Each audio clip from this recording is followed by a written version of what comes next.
Hello, everyone, and welcome to this week's coach's interview. I'm here with head football coach Josh Anderson. Him and his squad have began spring practice. So, Coach, how have those spring practices been going for you guys? Well, we've been pretty lucky with the weather.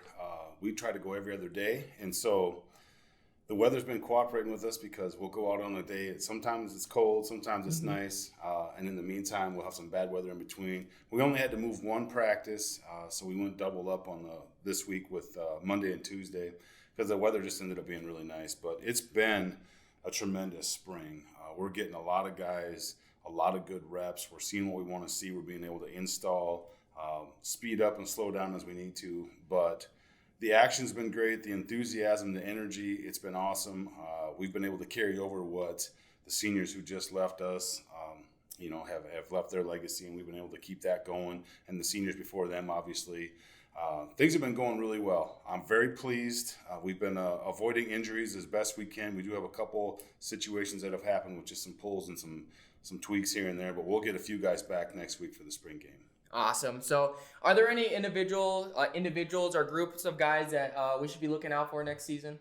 Well, honestly, the entire defense, obviously coming off two stellar years back to back, rated nationally, leading the nation in some categories. And it was really interesting to see who was going to fill some big time spots that we had open up. And we've had guys growing up right in front of us, and it's been really awesome with the guys that we currently have here. And like I said, they're just continuing that energy and that tradition. And so building off that offensively, I feel like we've made great strides. The last couple of years, we've struggled to move the ball and get some first downs and put some points on the board. But I really think that's going to be changed quite a bit as we move on. And it's been great because we've either had a really good offense and a defense that has sputtered. In the last few years, we had a really good defense and offense that kind of sputtered.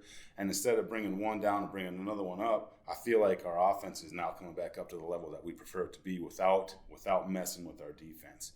And so, honestly, it's been tremendous. Not that my expectations were really low or really high either way, but I'm very pleased with the guys taking advantage of this time this spring to step in, to embrace new roles or embrace some new leadership, and we're seeing a lot of those good things take place this spring. Awesome. And then last question for you. Tell us a little bit about the incoming recruiting class that you guys had this year. Well, we had 4 transfers that have decided to come either at the start of this spring semester or transferring from another school to come for the fall semester.